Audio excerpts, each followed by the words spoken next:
लोगों ने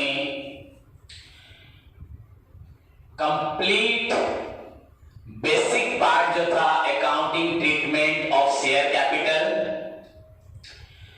how a company raise finance from public by way of issuing shares, उसके अंदर जितने प्रकार के तरीके थे, जो भी मोड्स थे, हमने पूरा कंप्लीट कर दिया। From par, premium, discount, under subscription, over subscription, उसके बाद कैसे forfeiture, surrender of share and finally हमने री इशू पढ़ा। उसके बाद अगर कंपनी को री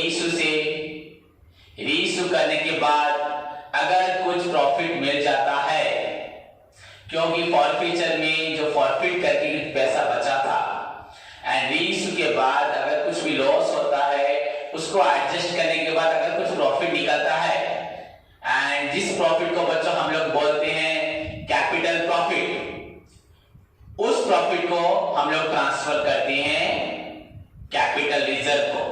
सो बच्चों ये तरीका है जहां पे कंपनी सिर्फ मनी रेज कर रही थी, अपना फाइनेंस कलेक्ट कर रही थी फ्रॉम द ओनरशिप सिक्योरिटी से, शेयर से, दैट में भी प्रेफरेंस या इक्विटी शेयर्स।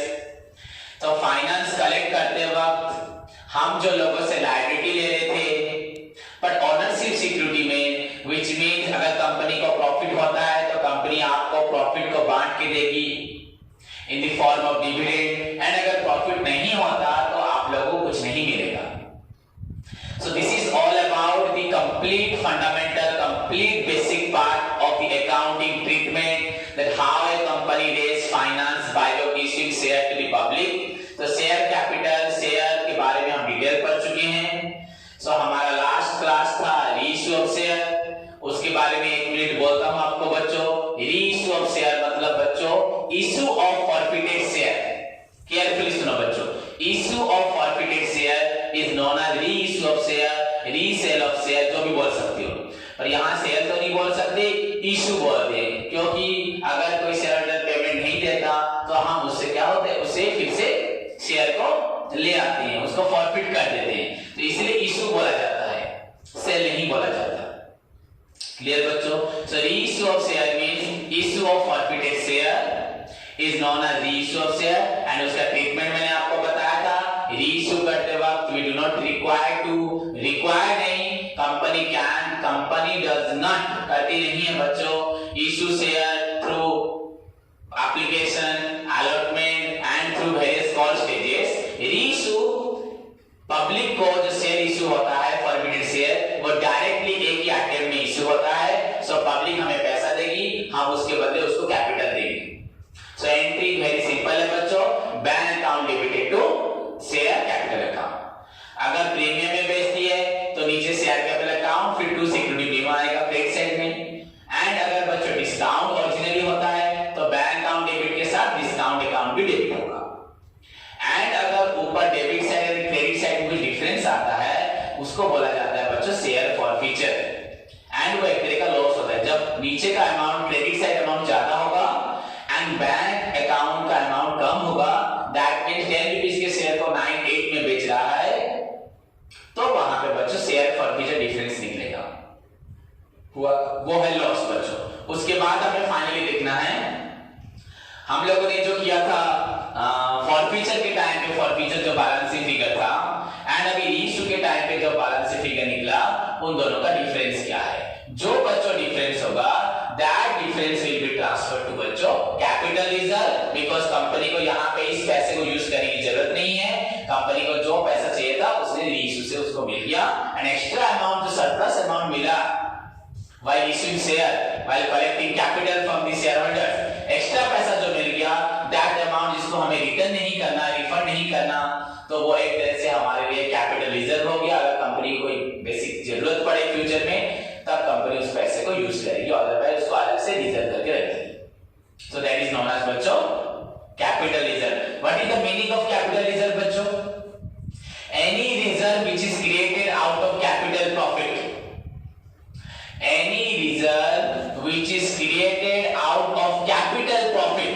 बच्चों कैपिटल प्रॉफिट अभी क्या है आप लोग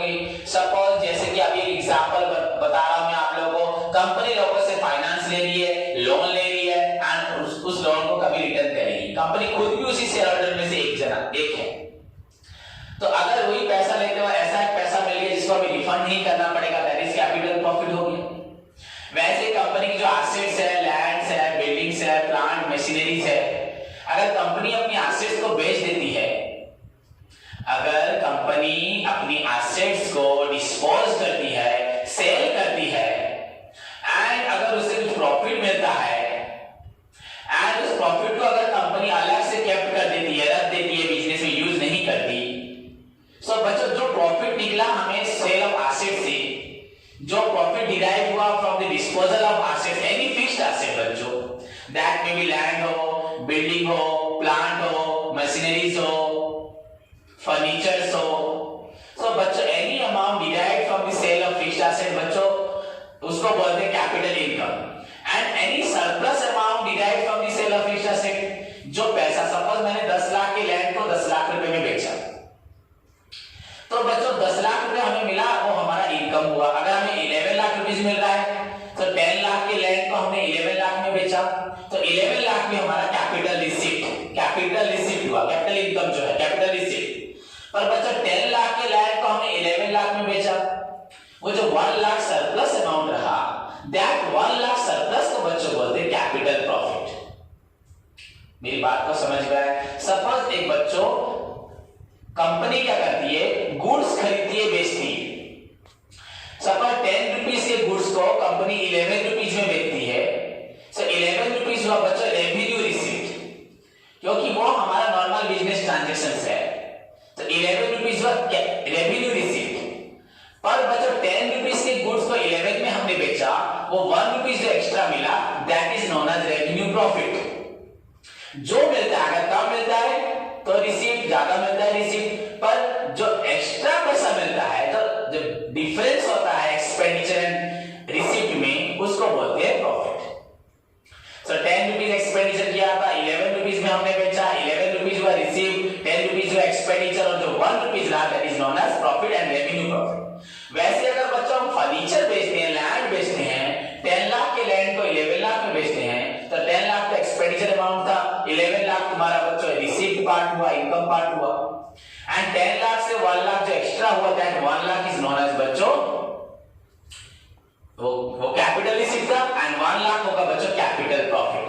एंड अगर उस प्रॉफिट को हम लोग साइड में रख देते हैं to meet any future specific requirements, that is known as बच्चों capital reserve, capital reserve, CR मैंने आपको बोला था।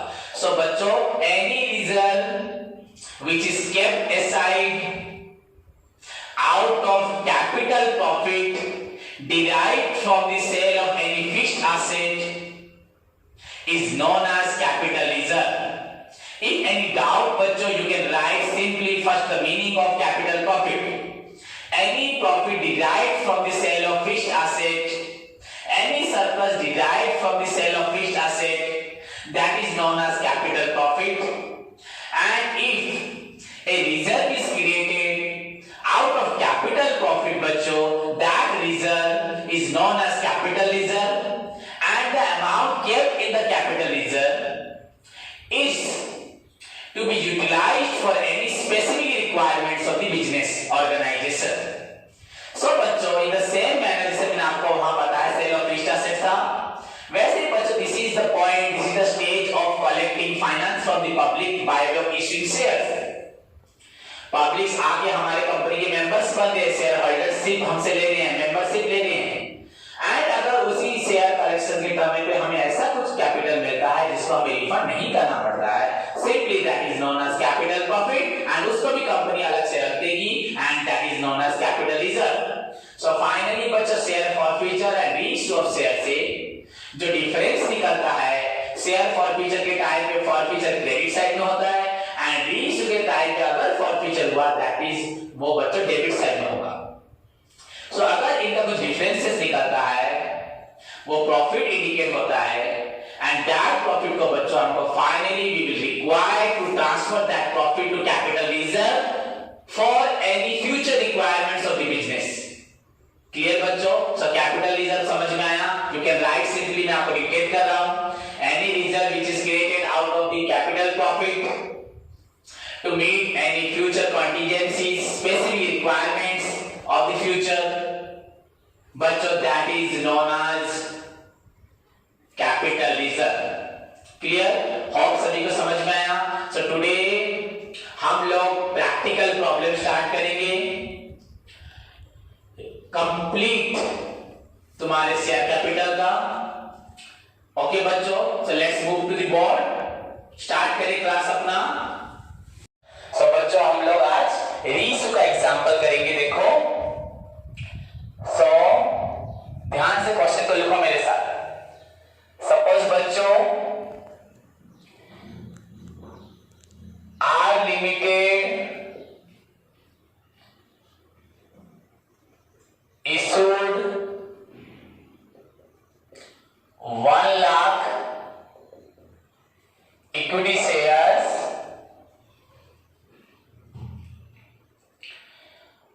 of rupees 10 each and at a premium of rupees 2 per share. बच्चों पेबल as follows. ध्यान से देखो, on application rupees 2, on allotment rupees 5, on first call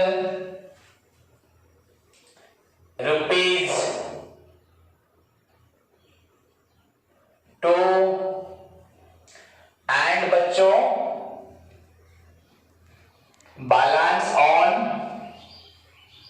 final call. Okay, उसका rupees हम लोग खुद निकालेंगे। नीचे ना applications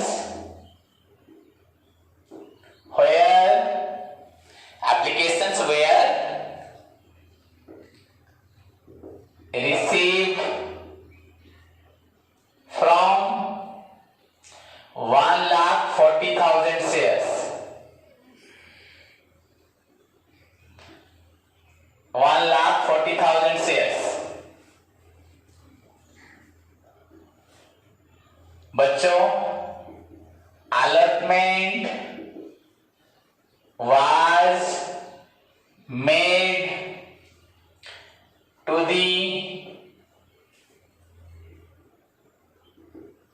applicants for 1,10,000 shares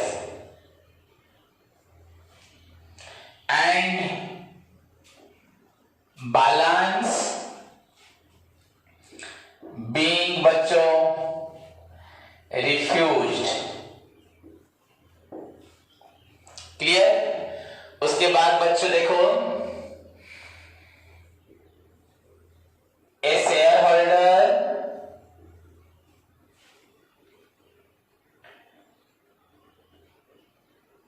x who holds 5,000 shares were failed to pay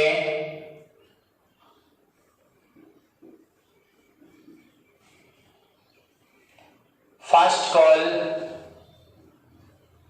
money and his share were subsequently forfeited। बच्चों ये आपके बुक का क्वेश्चन है। His share were subsequently forfeited।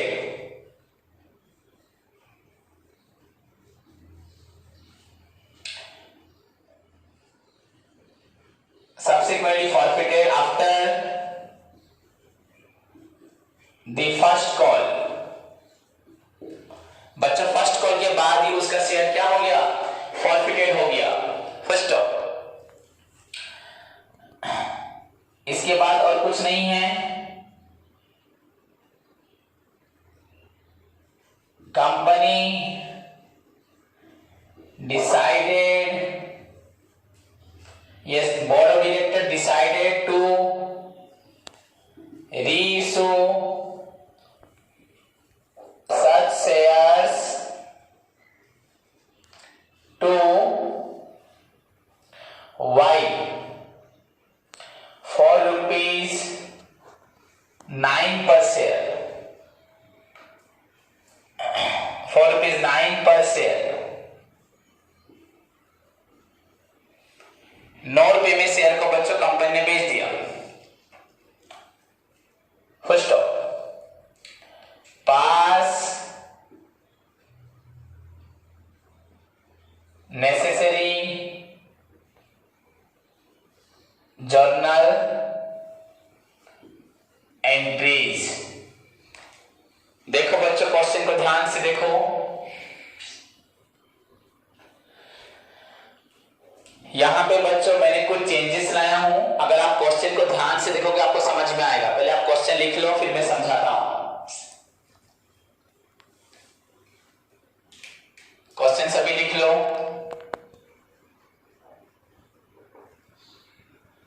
Solution आप क्वेश्चन लिखो।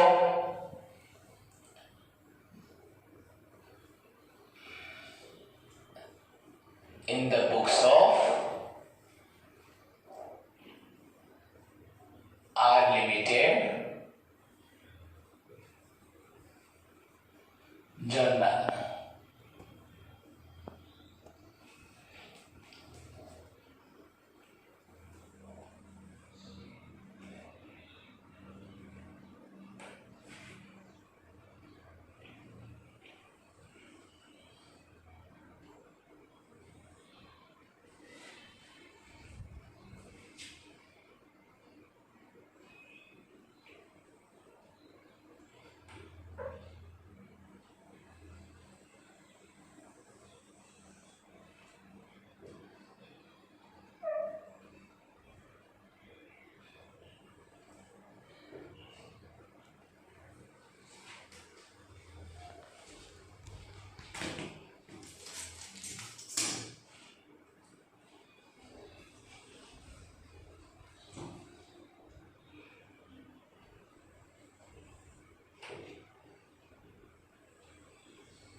सभी ने क्वेश्चन लिख लिया तो आप सॉल्यूशन आओ। सॉल्यूशन देखो,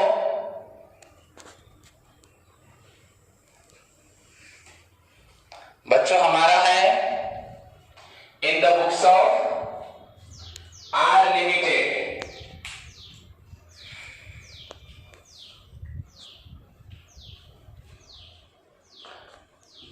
As you know, first column for date आप सभी को मालूम है, फॉर्मेट बना लीजिए।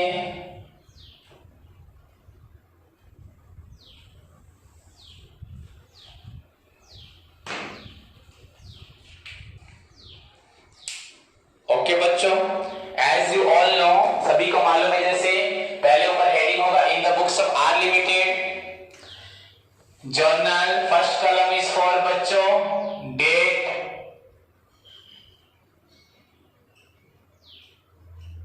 देन बच्चों particulars, then ledger folio for आपका पेज नंबर रेफरेंस के लिए, देन वन कॉलम अमाउंट का होगा for debit amount, sorry debit amount,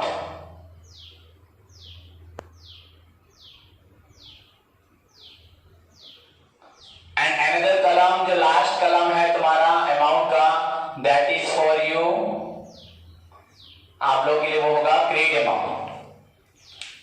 तो सभी को इस फॉर्मेट के बारे में पूरे अच्छे तरीके से मालूम है। तो नाउ बच्चों क्वेश्चन को पहले समझते हैं फिर सॉल्व करेंगे। हियर ध्यान दो इधर बच्चों, R Limited, सो कंपनीज नेम है बच्चों R Limited, issued 1 lakh equity shares, तो यहां भी इक्विटी शेयर्स है, and the price of the share is ₹10। Okay बच्चों, सो हमारा प्राइस है 10 एंड प्रीमियम है बच्चों 2, सो शेयर का प्राइस हुआ 10 प्लस 2 इज इक्वल टू 12।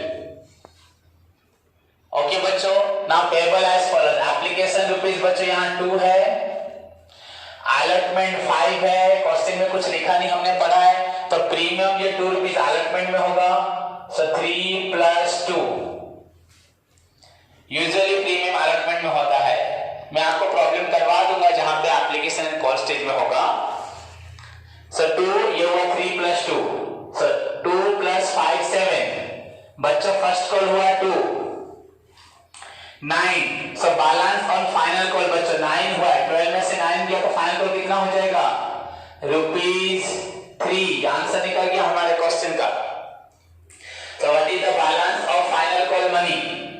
सो बच्चों फर्स्ट कॉल हुआ 2, अलॉटमेंट हुआ बच्चों प्रीमियम इंक्लूड करके 3 प्लस 2, उसके बाद बच्चों सॉरी एप्लीकेशन हुआ बच्चों 2, अलॉटमेंट बच्चों ₹5 इंक्लूडिंग ₹2 प्रीमियम, फर्स्ट कॉल हुआ बच्चों 2 एंड फाइनली आपका फाइनल कॉल हो रहा है ₹3।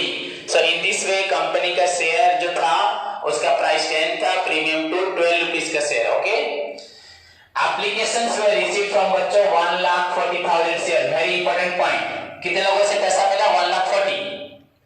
Allotment was made to the allot माने जो भी एप्लीकेंट्स थे, allotment was made to the full applicants, full allotment बच्चों हुआ फॉर 1,10,000 शेयर्स एंड जो बैलेंस रहे उनको रिफ्यूज कर दिया गया। मतलब 1,40,000 लोगों से पैसा आया था, हमने डिमांड किया था 1,00,000 पर आए 1,40,000, हमने रखा 1,10,000 एंड 30 को बच्चों रिजेक्ट किया, मतलब एक्स्ट्रा रहे 10 और हमने बुलाया था बच्चों 1,00,000। ये हमारा हमने बुलाया था, ये एक्स्ट्रा एंड ये बच्चों रिजेक्ट हो गए। क्लियर, सबको समझ में आया? इतना समझे तो अभी हम लोग कर सकते हैं बच्चों, अलॉटमेंट स्टेज तक सारी एंट्री पास कर सकते हैं। सो फर्स्ट बच्चों यहाँ डेट कलर में तो कुछ नहीं आएगा, तो first unlimited issued 1,00,000 shares of rupees application में 2। सो अमाउंट होगा बच्चों bank account debited to equity share, bank account debited to equity share application account being 1,00,000 equity shares of rupees बच्चों 2, application money received, ये होगा बच्चों। पर यहां 1,00,000 होगा किसी को, यहां बच्चों 1,00,000 होगा, 1,00,000 इश्यू किया था पर 1,00,000 नहीं होगा। कितना का पैसा मिला है 1,40,000 से मनी मिला है बच्चों, तो यहां 1,00,000 होगा नहीं, 1,40,000। सो बच्चों 1,40,000 इंटू ₹2, तो कितना पैसा मिला बच्चों 2,80,000। बच्चों 2,80,000 एप्लीकेशन में हमें मनी मिला 2,80,000। उसके बाद बच्चों सेकेंड स्टेज क्या होता है सभी को मालूम है, सभी को मालूम है एप्लीकेशन में फर्स्ट स्टेज होता है बच्चों रिसीट के लिए होता है एंड सेकेंड होता है बच्चों transfer to share capital. So now transfer entry बच्चों क्या होगा, अभी यहाँ पे एक्स्ट्रा अलॉटमेंट एंड रिजेक्शन हुआ है, रिफंड हुआ है। सो बच्चों equity share application account debited to हमें जितने चाहिए थे शेयर कैपिटल में ट्रांसफर उतना ही होगा एंड जो एक्स्ट्रा है बच्चों उनको बोला जाएगा equity share allotment account and जिनका मनी रिफंड हो गया टू बैंक अकाउंट। क्लियर बच्चों, तो अभी हमें 2,80,000 ट्रांसफर करना है। क्लियर, 2,80,000 में कैपिटल बच्चों कितना रहेगा, मैंने यहां लिखा था आप लोगों का कैपिटल 1,00,000 शेयर ही रहेगा इंटू ₹2 करके। सो कैपिटल में ट्रांसफर होगा 2,00,000। नाउ एक्स्ट्रा बच्चों कितने लोग आए 10,000, इनको मिलेगा ₹2 करके, इनसे हम लोग लेंगे ₹2 करके। तो ये that is your equity share allotment account बच्चों 10,000 into 2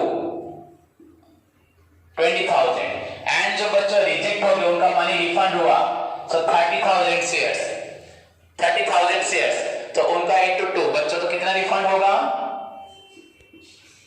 60,000। तो ध्यान से इधर देखो, बीइंग इक्विटी शेयर्स एप्लीकेशन, बच्चों equity share application money transferred and refunded भी हो गया बच्चों, और हमारा यहाँ पे एडजस्ट भी होगा, यहाँ एक्सेस मनी आया है बच्चों, सभी को मालूम है एक्स्ट्रा मनी रिसीव हुआ है, दिस एक्स्ट्रा मनी बच्चों एडजस्ट होगा अलॉटमेंट में, सभी को मालूम है extra money receive during application that can be adjusted होता है बच्चों अलॉटमेंट स्टेज में, वो एडजस्ट होता है अलॉटमेंट स्टेज में। तो इसी के साथ हमारा एप्लीकेशन स्टेज कंप्लीट हुआ। थर्ड क्या है बच्चों, उसके बाद क्या करना होता है, हमें अलॉटमेंट स्टेज ड्यू करना है। तो यहीं पे मैं कर रहा हूं, देखो ध्यान से, so allotment stage due with premium बच्चों, equity share allotment account debited to बच्चों क्या होगा शेयर कैपिटल अकाउंट, एंड बच्चों यहां पे प्रीमियम है to security premium account. So allotment money बच्चों ड्यू हो रहा है, कितने शेयर का होगा बच्चों, यहां ध्यान से देखो, हमारे पास 1 लाख शेयर थे तो 1 लाख से ही होगा, तो 1 लाख शेयर इनटू बच्चों हुआ अलॉटमेंट का ₹5, तो यहां पे बच्चों इक्विटी से अलॉटमेंट मनी ड्यू होगा 1 लाख इंटू 5,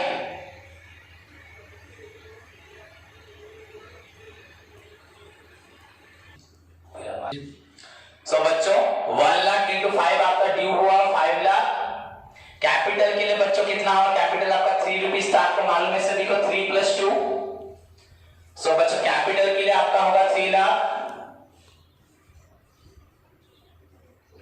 एंड बच्चों ₹2 बच्चों होगा for security premium, for security premium, clear. So इसी के साथ हमारा अलॉटमेंट का ड्यू विथ प्रीमियम कंप्लीट होता है। Being equity share allotment money बच्चों due with security premium, clear. So ये आपका हुआ अलॉटमेंट मनी ड्यू। उसके बाद बच्चों आता है अलॉटमेंट मनी रिसीव।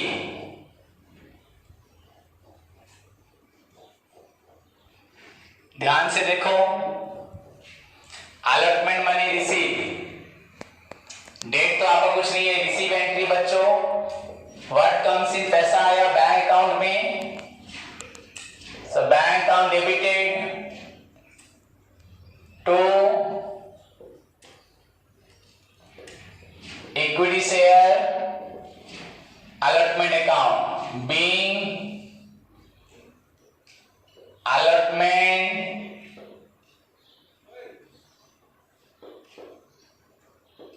money बच्चों received, being allotment money received, या आप लिख सकते हो being equity share allotment money received। Okay बच्चों, उसको आप लिख देना।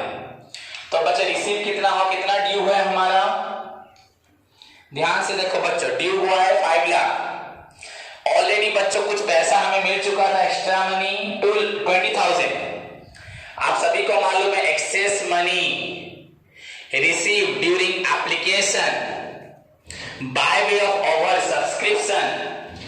अगर कुछ एक्स्ट्रा मनी मिलता है बच्चों application by way of offer subscription, that money can be adjusted towards share allotment receipt. जब allotment money receive होगा बच्चों, उस पैसे को वहां पे एडजस्ट करेंगे. सो यहाँ 5 लाख ड्यू है, ऑलरेडी बच्चों हमको मिल चुका है 20,000. सो 5 लाख से 20,000 जो मिल चुका, एक्स्ट्रा जो मिला था, अब हम लोगों से शेयर होल्डर से 4,80,000 रुपीज लेंगे. क्लियर बच्चों? सो नाउ हमारा अलॉटमेंट मनी रिसीव होगा 4,80,000. तो ध्यान से बच्चों देखो, clear? So this is your allotment stage. उसके बाद बच्चों चलेंगे first call due, then first call receive. First call due का एंट्री क्या होगा? वैसे ही equity share, first call account debited to share capital. सभी को मालूम है बच्चों, फर्स्ट कॉल में कितने शेयर होंगे? वही 1 lakh share. At the rate rupees बच्चों प्राइस हो जाएगा रुपीज फर्स्ट कॉल का 2, तो 1 लाख इंटू 2, तो ड्यू अमाउंट होगा बच्चों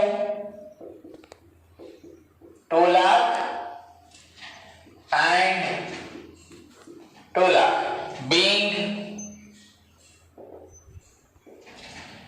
equity share, first call money due. उसके बाद बच्चों फर्स्ट कॉल मनी रिसीव होगा, दैट इज एंट्री का उसके लिए बच्चों bank account debited, that is bank account debited.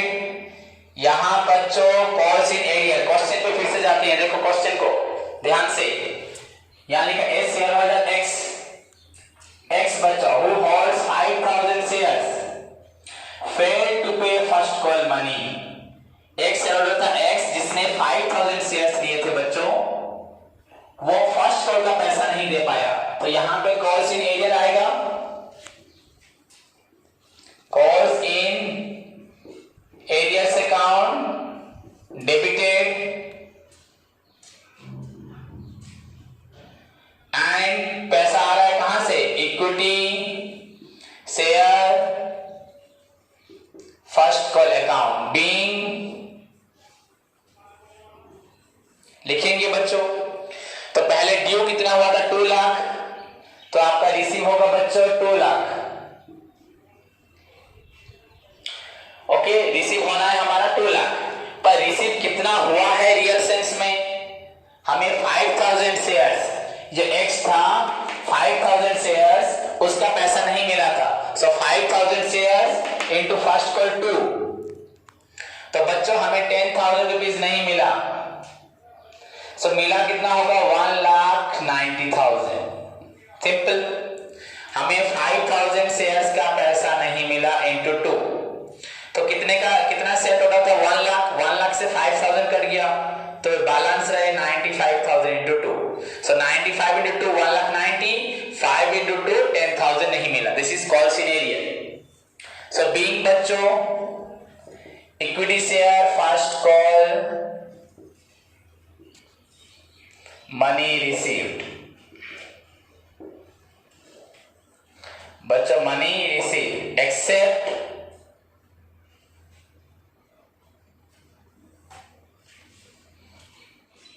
except 5,000 shares of X. X के 5,000 का मनी हमें नहीं मिला और बाकी सारा मनी हमको रिसीव हुआ बच्चों. So this is the receive entry of first call. So इसी के साथ एप्लीकेशन स्टेज ओवर हुआ. देखो बच्चों, पहले एप्लीकेशन ड्यू हुआ, देन एप्लीकेशन रिसीव हुआ. नाउ बच्चों क्वेश्चन को ध्यान से देखो, the very important part of this question. यहां लिखा है x who holds 5,000 shares were failed to pay, बच्चों यहां पे failed to pay होना चाहिए, failed to pay first call money. उसने फर्स्ट कॉल मनी नहीं दिया and his shares were forfeited and his share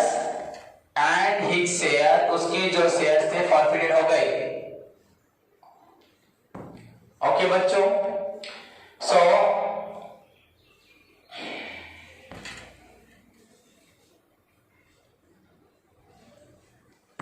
यहां पे देखो बच्चों, his share were subsequently forfeited after the first call।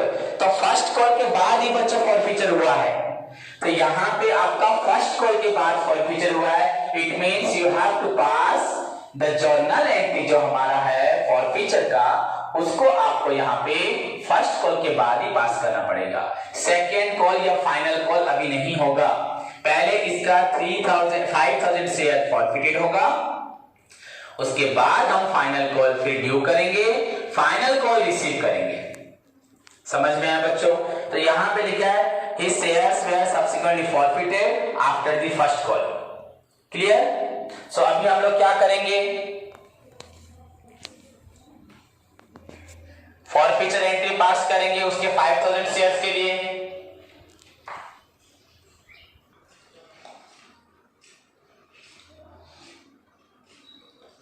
तो बच्चों फॉरफीचर एंट्री क्या होता है, एक्स का कितना शेयर था 5,000। ये आप लोग नहीं लिखोगे, बस मैं आपके रेफरेंस के लिए बता रहा हूं। So forfeiture entry for 5,000 share. So entry will be बच्चों आप सभी को मालूम है, शेयर कैपिटल अकाउंट डेबिटेड। बच्चों प्रीमियम नहीं आएगा क्योंकि यहां उसने प्रीमियम में पैसा दिया है, अलॉटमेंट में पैसा दिया है, उसने प्रीमियम का पैसा दिया है, तो प्रीमियम नहीं आएगा। टू बच्चों क्या होगा, इक्विटी शेयर फर्स्ट कॉल, उसने पैसा कहां नहीं दिया, फर्स्ट कॉल। एंड बच्चों फाइनल कॉल तो हुआ ही नहीं, फाइनल कॉल हुआ ही नहीं, तो फाइनल कॉल तो यहां आना भी नहीं है, अलॉटमेंट भी नहीं आएगा। तो finally to share forfeiture account.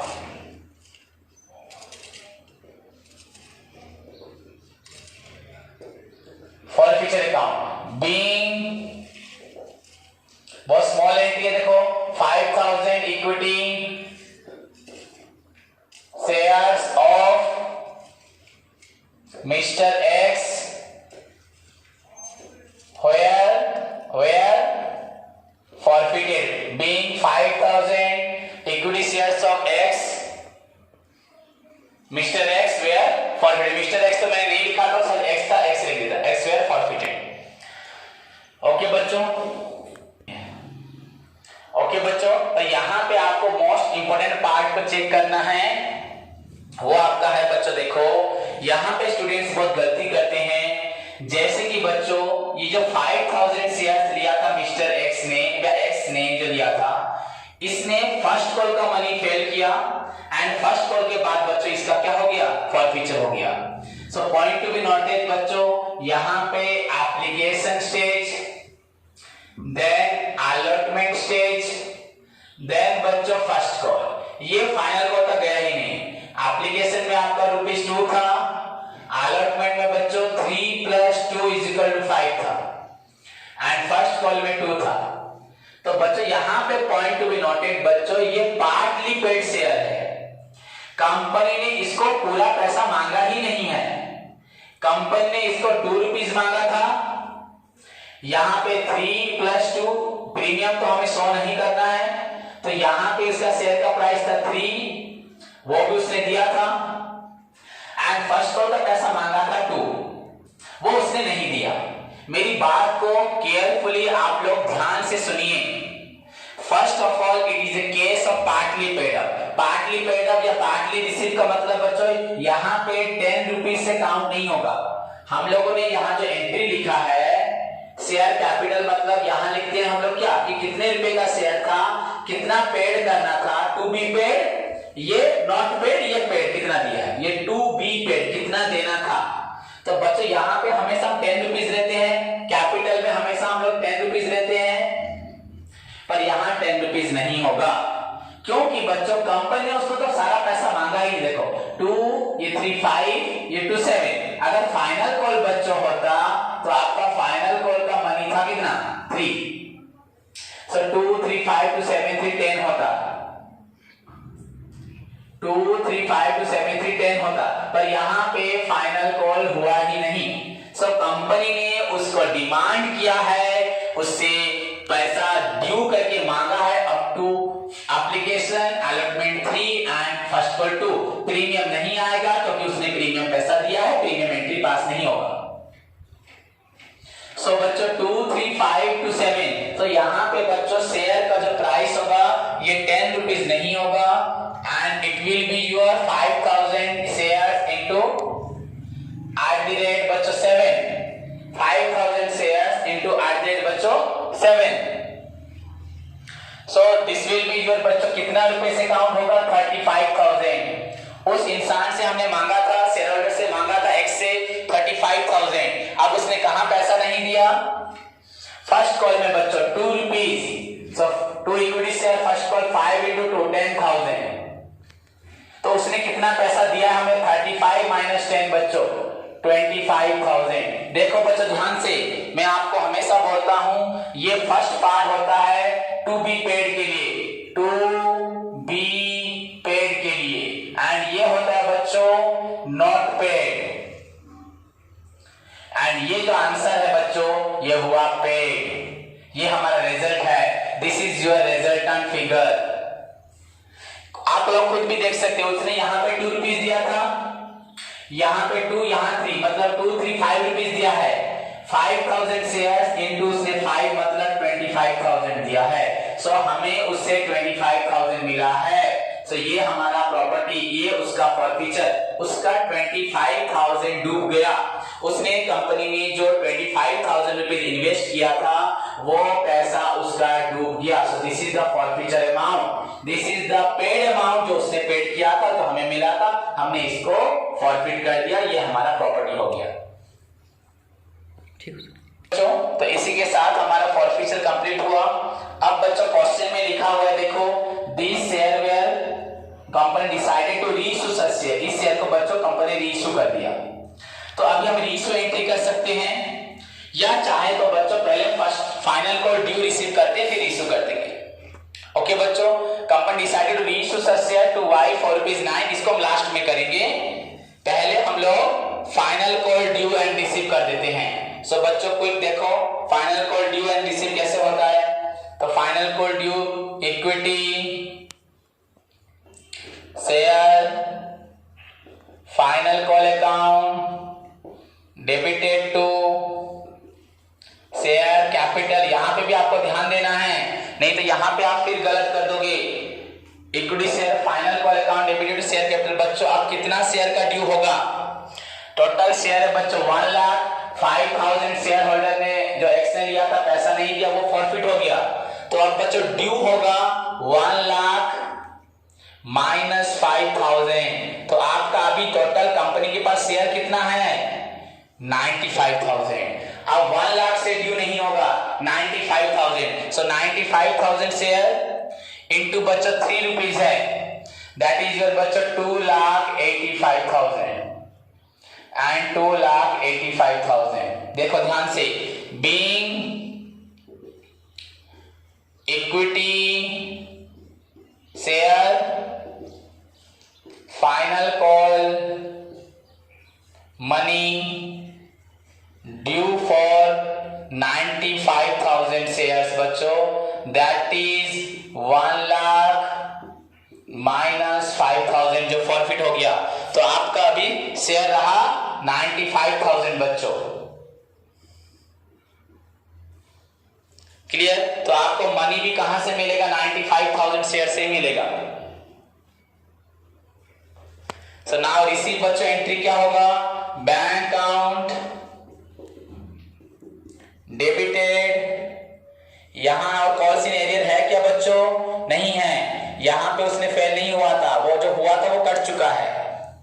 अगर वो फाइनल कॉल के बाद फॉरफिटेड होता तो यहां पे भी हम शो करते, पर वो पहले से फॉरफिट हो चुका है। तो 2 equity share final call account. तो हमको पैसा मिलना है बच्चों 2,85,000। 2,85,000 हमने ड्यू 2,85,000 किया है, 2,85,000 मिलेगा। अगर हम लोग बच्चों 1,00,000 इंटू 3, 1 लाख इंटू 3 करते 3 लाख 3 लाख, तो 3 लाख पर मिलता हमें 95 इंटू 3 2,85,000। वो भी एक बात होती, पर वैसा भी गलत होगा। अभी हमारे पास ऑलरेडी 5,000 शेयर है ही नहीं, तो वो फॉरफिट हो चुका है। So being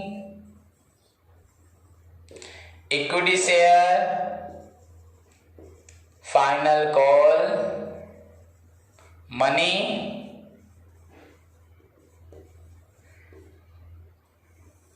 being equity share final call money received। तो इसी के साथ बच्चों आप लोगों का फाइनल कॉल कंप्लीट हुआ। नाउ बच्चों हमारा जो इंपॉर्टेंट पार्ट है री इशू, जिसकी लिए हम पढ़ रहे हैं, पर इसमें हमने बहुत सारी अलग चीजें पढ़ी। जिस तरह हमारा फर्स्ट कॉल के बाद फोर्थ फीचर हुआ, एंड फोर्थ फीचर में हम लोगों ने पार्टली पेड अप शेयर का फोर्थ फीचर सीखा, एंड उसके बाद हमने फाइनल कॉल को ड्यू किया। पर फाइनल कॉल ड्यू के समय हमने जो फॉरफिट हुआ था उसको एक्सक्लूड करके ड्यू किया एंड रिसीव किया। तो 3 चीजें हमें एक्स्ट्रा जानने को मिली। पहले कैसे फर्स्ट कॉल के बाद फोर्थ फीचर होता है, एंड उसके बाद कैसे पार्टली पेड अप शेयर होता है, एंड उसके बाद बच्चों partly paid up share forfeit होने के बाद जो फाइनल कॉल ड्यू होता है वो फॉरफिटेड शेयर को एक्सक्लूड करके। तो नाउ रीइशू एंट्री सभी को मालूम है। कल का एंट्री निकाल के बच्चों देखो। इन लास्ट क्लास में मैंने बोला था company reissue at a time कर दिए 1 अटेम्प्ट में। सो पैसा आया बच्चों बैंक अकाउंट डेबिटेड। क्वेश्चन में डिस्काउंट है ही नहीं, तो यहां डिस्काउंट आना नहीं है, फॉरफीचर आ सकता है, तो उसके लिए गैप छोड़ेंगे। 2 बच्चों क्या होगा, share capital. Very simple entry है बच्चों। कंपनी ने इस शेयर को कितने रुपीज में सेल किया, देखो कंपनी ने शेयर को 9 रुपीज में सेल किया, 9 रुपीज। सो कंपनी ने प्रीमियम में तो इश्यू नहीं किया। सो बच्चों 5,000 शेयर्स को 9 रुपीज में वाई को बेच दिया, तो हमें यहां मिल रहा है 45,000। ओके बच्चों, उस शेयर का प्राइस एक्चुअली कितना था, 5,000 इंटू 10। हम तो काउंट करेंगे ना टोटल, यहां तो देखना नहीं है partly paid fully paid. Total share का प्राइस कितना था, 50,000। तो 50,000 के शेयर को हमने 45,000 में बेच दिया, तो हमें बच्चों कितना लॉस हुआ, उस लॉस को क्या लिखते हैं, आपको मालूम है शेयर फॉरफीचर अकाउंट। फॉरफीचर में जो गेन हुआ उसको फॉरफीचर, इस लॉस को भी फॉरफीचर। तो बच्चों लॉस हुआ हमारा कितना, 5,000। इसे राउंड किया। So being 5,000 forfeited equity share,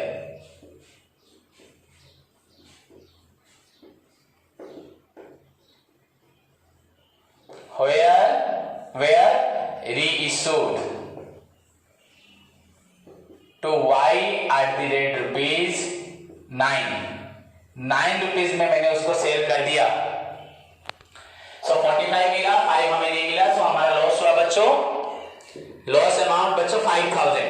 अब आप लोग ध्यान से देखो बच्चों, एंड फाइनल एंट्री बच्चों होता है कैपिटल रिजर्व का। कैपिटल रिजर्व वो एंट्री क्या था बच्चों, share forfeiture account debited to capital. देखो कल लिखा था रिजर्व अकाउंट,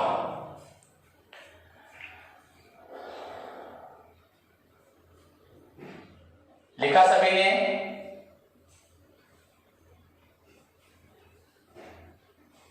बच्चों देखो अगर हम ध्यान से अमाउंट को निकालें, 5,000 शेयर्स को अगर मैं एट ए टाइम सेल करता मुझे मिलता 50,000 एक बार में। मतलब हमारा जो प्रोसीजर था, रियल प्रोसीजर, एक बार नहीं, जो ओरिजिनल प्रोसीजर था। यहां पे हमने 5,000 शेयर से हमें पहले मिला 5 रुपए, 25,000। अभी 5,000 शेयर से हमें मिला 9 रुपए, 45,000।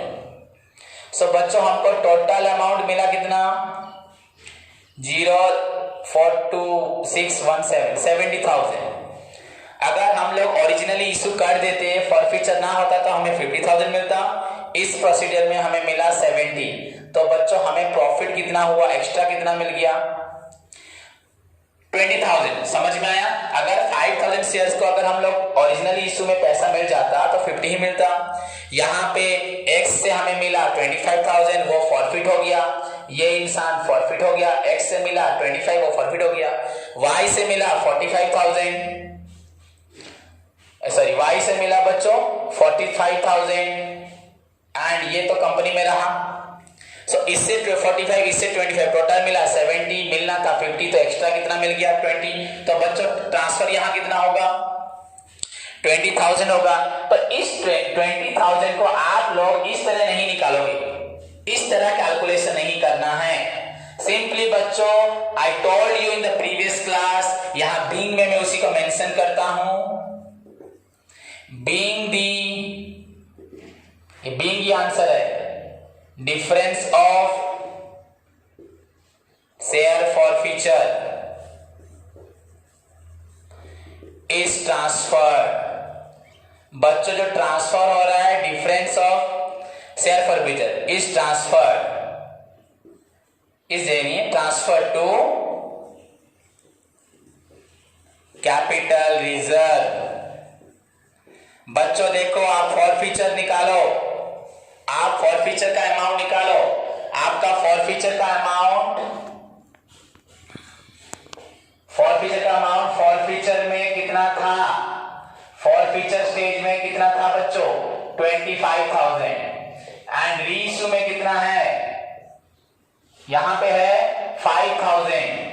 मैंने बोला था ये फॉरफीचर एक फॉरफीचर के टाइम पे एक रीइश्यू के टाइम पे, दोनों फॉरफीचर को प्लस माइनस कर दो, 25 माइनस 5 बच्चों दिस विल बी योर 20,000। अपने आप आंसर निकल गया बच्चों 20,000। यहां हमें उस इंसान से 25,000 फायदा हुआ था, यहां हमें y x से मिला था ये एंड y को बेच के यहां बच्चों हमें क्या हुआ, यहां हमें x से फायदा हुआ था, यहां y को बेच के लॉस हुआ। तो एडजस्ट करने से बच्चों 20,000 and this amount is finally transferred to capital reserve account. It is called your capital profit, जो कंपनी को शेयर इशू करते वक्त मिल गया due to forfeiture and finally reissue.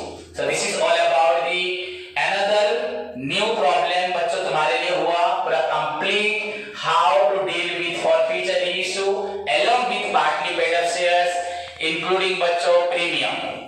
Okay so मैं आशा करता हूं आप लोगों का इस प्रॉब्लम के साथ कंप्लीट जो प्रैक्टिकल इश्यूज आपके होंगे, कुछ भी डाउट्स होंगे regarding complete share issue and उसके बाद कॉल सिनेरियर फर्स्ट कॉल में होता है क्या होता है, फर्स्ट कॉल में फॉरफीचर होने से क्या होता है, फर्स्ट कॉल के बाद रीइश्यू होने से क्या होता है, फाइनल कॉल तो मैंने एग्जांपल्स में बताए थे एंड नाउ हम लोगों ने रीइश्यू के बाद ट्रांसफर किया।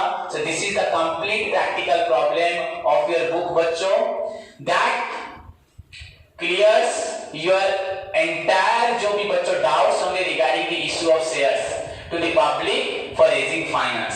सो होप बच्चों सभी को समझ में आया होगा। इस प्रॉब्लम को 2 बार घर में प्रैक्टिस करना है जब तक आपको पूरा डाउट क्लियर ना हो जाए। उसके बावजूद अगर कोई डाउट है तो फ्रीली मुझे पूछ सकते हो।